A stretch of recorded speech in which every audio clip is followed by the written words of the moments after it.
Querido irmão, assim como eu, você deve estar um pouco assustado e impressionado com os acontecimentos das últimas semanas que envolvem o nosso país. Há mais de um ano nós temos enfrentado uma pesada, poderosa crise que envolve o mundo todo. Entretanto, parece que nos últimos dias as coisas têm ficado bem ruins, bem sombrias, envolvendo todas as camadas da sociedade: economia, a saúde, a religião e principalmente a política. E nós, como cristãos, nós devemos agir no momento desse. E nós temos para isso uma ferramenta poderosíssima, que muitos ignoram, diminuem, mas que se mostrou eficaz ao longo de 2000 anos de história da igreja. É a oração. Eu quero convocar você para dobrar os seus joelhos e enfrentar essa crise, esse colapso mundial e principalmente envolvendo o nosso país com oração. Decretos estão sendo assinados, sentenças estão sendo dadas, sentenças foram dadas e serão ainda dadas sobre as nossas vidas, sobre essa nação, sobre o mundo todo. Entretanto, quando eu olho para a Bíblia e vejo algumas passagens, eu vejo sentenças, decretos sendo mudados através da oração.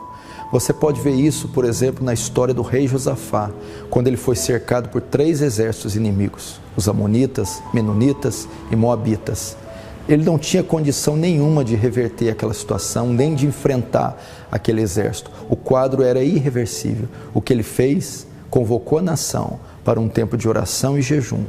E se humilhando e clamando a Deus, oraram por livramento. E você sabe o final da história. Deus efetuou um grande livramento em resposta à oração do rei Josafá. O mesmo pode ser visto também quando Deus ia destruir Sodoma e Gomorra. E Ló, sobrinho de Abraão, se encontrava habitando naquela cidade. O que Abraão faz? Roga a Deus e diz: destruiria tu o justo com o ímpio? Então Deus responde: certamente, se tiver 10 justos, eu não destruirei. Deus então poupa Ló, e a causa disso foi a intercessão de Abraão, através da oração da igreja. Quando ela se move, quando ela se reúne, quando ela dobra os seus joelhos, invoca o seu Deus e clama o seu Deus, esse Deus então opera, então responde. Como diz em Daniel, ele remove leis, estabelece leis, remove reis e estabelece reis, tempos e estações. E muitas dessas coisas ele faz em resposta às orações da igreja. Vem você também se unir a nós em oração e orar por essa nação. Orar para Deus ter misericórdia e compaixão dela. Orar para que Deus estenda a sua mão e poupe a nação. Orar para que Deus ilumine os governantes. Orar para que Deus refreie a corrupção. Orar para que Deus traga solução para essa crise e ilumine a mente e o coração dos cientistas e dos profissionais responsáveis para trazer a nós a solução.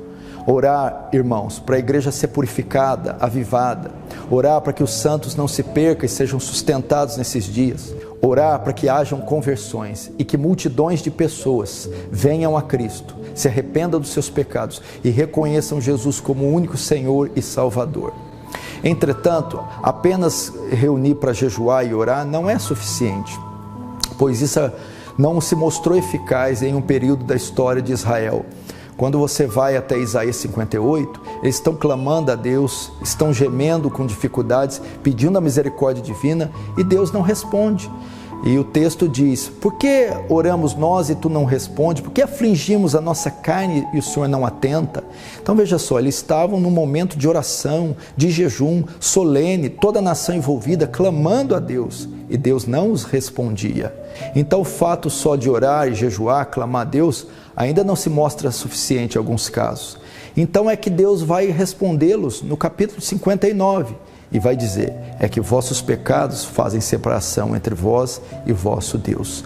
Nós não devemos somente orar e jejuar pedindo alívio da crise, pedindo livramento, mas nós também devemos separar esse momento para confessar nossos pecados. Nós também temos pecados e é necessário que nós também nos reunamos não só para buscar o livramento, mas para nos arrepender, para confessar nossos pecados, para te pedir a misericórdia de Deus por alguns dos nossos atos, porque também temos pecado contra Deus.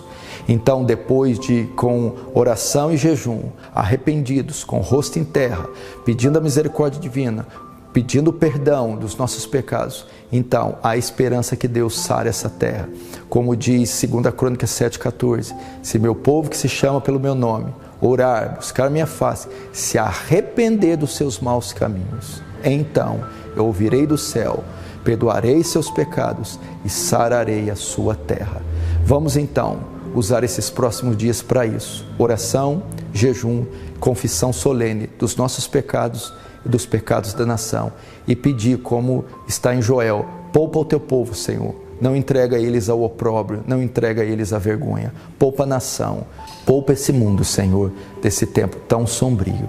E por último, pedir a Deus em oração que através dessa crise, boa parte dessas pessoas do mundo inteiro reconheçam que só o Senhor é Deus, que só Jesus Cristo é o caminho, a verdade e a vida. E ninguém pode ir ao Pai senão por Ele. Deus nos abençoe, Deus nos socorra.